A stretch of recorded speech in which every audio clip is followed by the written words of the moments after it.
United Kingdom. Chapter 51. Mr. Slope bids farewell to the palace and its inhabitants. We must now take leave of Mr. Slope, and of the bishop also, and of Mrs. Proudie. These leave-takings in novels are as disagreeable as they are in real life. Not so sad indeed, for they want the reality of sadness, but quite as perplexing and generally less satisfactory. What novelist, what Fielding, what Scott, what George Sand, or Sue, or Dumas can impart an interest to the last chapter of his fictitious history? Promises of 2 children and superhuman happiness are of no avail, nor assurance of extreme respectability carried to an age far exceeding that usually allotted to mortals. The sorrows of our heroes and heroines, they are your delight, O public. Their sorrows, or their sins, or their absurdities, not their virtues, good sense, and consequent rewards. When we begin to tint our final pages with couleur de rose, as in accordance with fixed rule we must do, we altogether extinguish our own powers of pleasing. When we become dull, we offend your intellect, and we must become dull, or we should offend your taste. A late writer, wishing to sustain his interest to the last page, hung his hero at the end of the 3rd volume. The consequence was that no one would read his novel. And who can apportion out and dovetail his incidents, dialogues, characters, and descriptive morsels so as to fit them all exactly into 930 pages, without either compressing them unnaturally or extending them artificially at the end of his labour? Do I not myself know that I am at this moment in want of a dozen pages, and that I am sick with cudgelling my brains to find them? And then, when everything is done, the kindest-hearted critic of them all invariably twits us with the incompetency and lameness of our conclusion. We have either become idle and neglected it, or tedious and overlaboured it. It is insipid or unnatural, overstrained or imbecile. It means nothing, or attempts too much. The last scene of all, as all last scenes we fear must be, is second childishness and mere oblivion. Sans teeth, sans eyes, sans taste, sans everything. I can only say that if some critic who thoroughly knows his work, and has laboured on it till experience has made him perfect, will write the last 50 pages of a novel in the way they should be written, I, for one, will in future do my best to copy the example. Guided by my own lights only, I confess that I despair of success. For the last week or 10 days, Mr. Slope had seen nothing of Mrs. Proudie, and very little of the bishop. He still lived in the palace, and still went through his usual routine work, but the confidential doings of the diocese had passed into other hands. He had seen this clearly and marked it well, but it had not much disturbed him. He had indulged in other hopes, till the bishop's affairs had become dull to him, and he was moreover aware that, as regarded the diocese, Mrs. Proudie had checkmated him. It has been explained in the beginning of these pages how 3 or 4 were contending together as to who, in fact, should be Bishop of Barchester. Each of these had now admitted to himself, or boasted to herself, that Mrs Proudie was victorious in the struggle. They had gone through a competitive examination of considerable severity, and she had come forth the winner, facile princeps. Mr Slope had for a moment run her hard, but it was only for a moment. It had become, as it were, acknowledged that Hiram's Hospital should be the testing point between them, and now Mr Quiverful was already in the hospital, the proof of Mrs Proudie's skill and courage.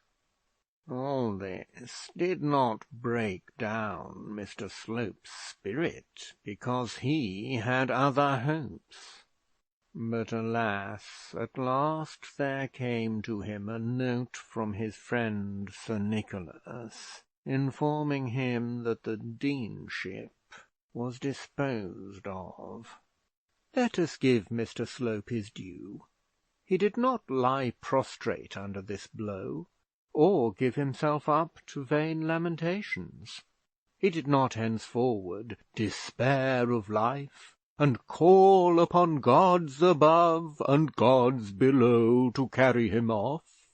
He sat himself down in his chair, counted out what moneys he had in hand for present purposes, and what others were coming in to him, bethought himself as to the best sphere for his future exertions, and at once wrote off a letter to a rich sugar refiner's wife in Baker Street, who, as he well knew, was much given to the entertainment and encouragement of serious young evangelical clergymen.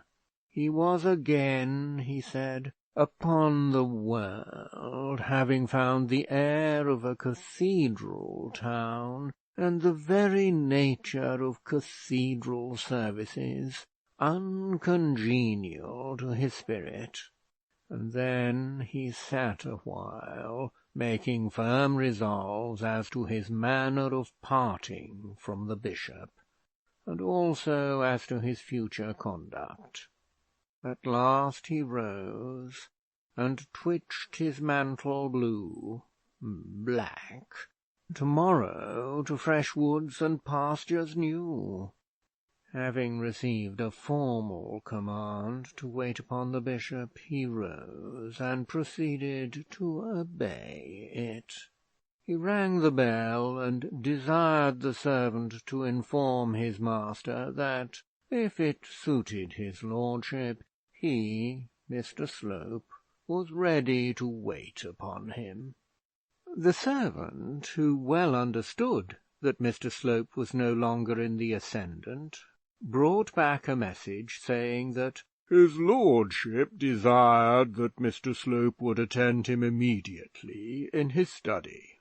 Mr Slope waited about 10 minutes more to prove his independence, and then he went into the bishop's room. There, as he had expected, he found Mrs Proudie together with her husband. Mr Slope, pray take a chair," said the gentleman bishop. "Pray be seated, Mr Slope," said the lady bishop. Thank ye, said Mr Slope, and walking round to the fire, he threw himself into one of the arm-chairs that graced the hearthrug. "Mr Slope," said the bishop, "it has become necessary that I should speak to you definitively on a matter that has for some time been pressing itself on my attention. May I ask whether the subject is in any way connected with myself?" said Mr Slope. "It is so, certainly. Yes, it certainly is connected with yourself, Mr Slope."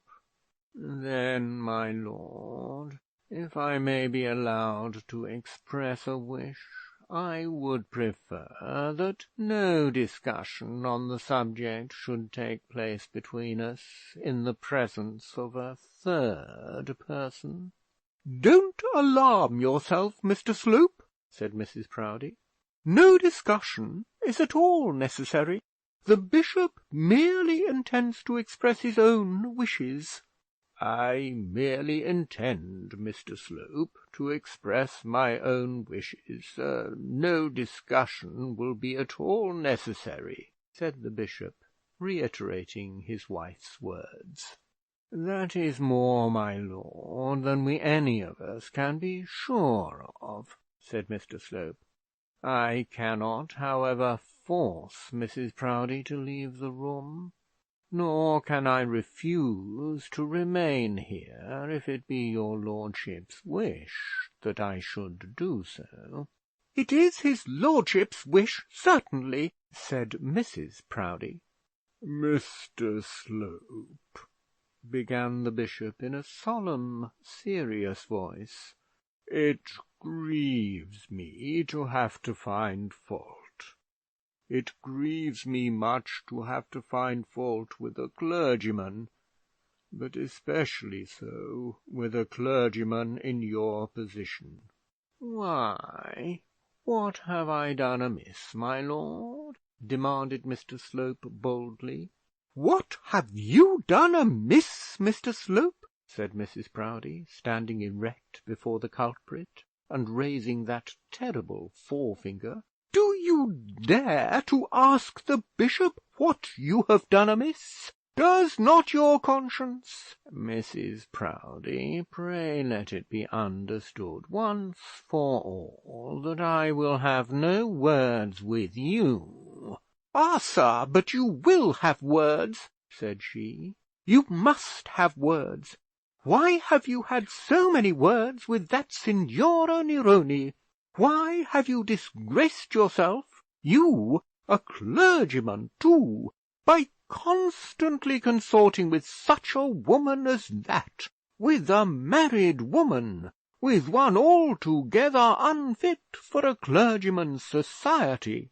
"At any rate, I was introduced to her in your drawing room," retorted Mr Slope. "And shamefully you behaved there," said Mrs Proudie. "Most shamefully. I was wrong to allow you to remain in the house a day after what I then saw. I should have insisted on your instant dismissal." "I have yet to learn, Mrs Proudie, that you have the power to insist either on my going from hence or on my staying here." "What!" said the lady. "I am not to have the privilege of saying who shall and who shall not frequent my own drawing room? I am not to save my servants and dependents from having their morals corrupted by improper conduct? I am not to save my own daughters from impurity? I will let you see, Mr Slope, whether I have the power or whether I have not. You will have the goodness to understand that you no longer fill any situation about the bishop, and as your room will be immediately wanted in the palace for another chaplain, I must ask you to provide yourself with apartments as soon as may be convenient to you." "My lord," said Mr Slope, appealing to the bishop, and so turning his back completely on the lady, "will you permit me to ask that I may have from your own lips any decision that you may have come to on this matter?" "Certainly, Mr Slope, certainly," said the bishop. "That is but reasonable. Well, my decision is that you had better look for some other preferment.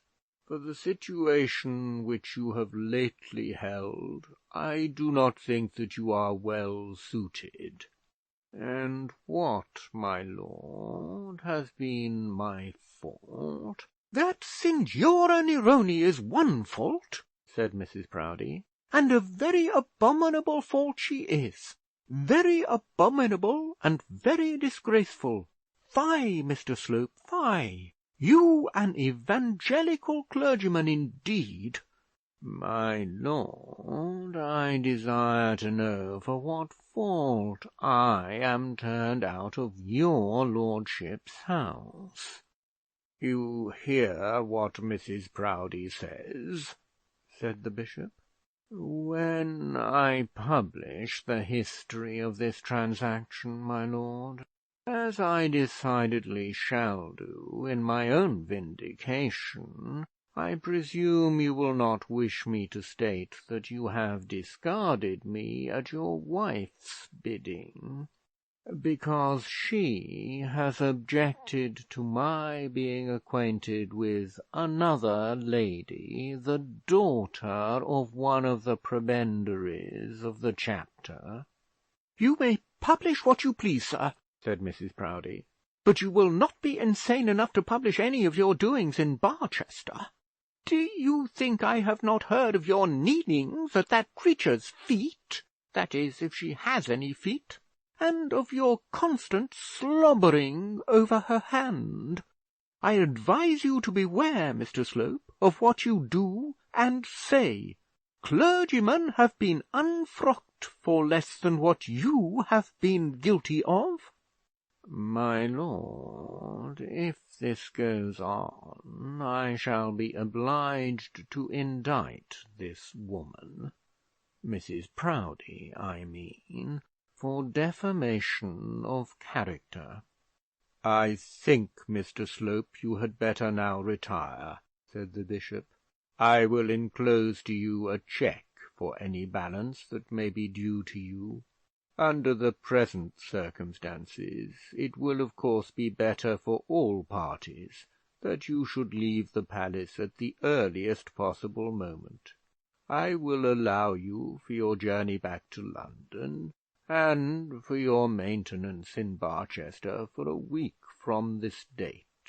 If, however, you wish to remain in this neighbourhood, said Mrs Proudie, and will solemnly pledge yourself never again to see that woman, and will promise also to be more circumspect in your conduct, the bishop will mention your name to Mr Quiverful, who now wants a curate at Puddingdale.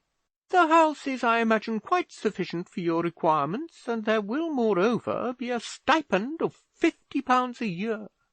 May God forgive you, madam, for the manner in which you have treated me, said Mr Slope, looking at her with a very heavenly look. And remember this, madam, that you yourself may still have a fall. And he looked at her with a very worldly look.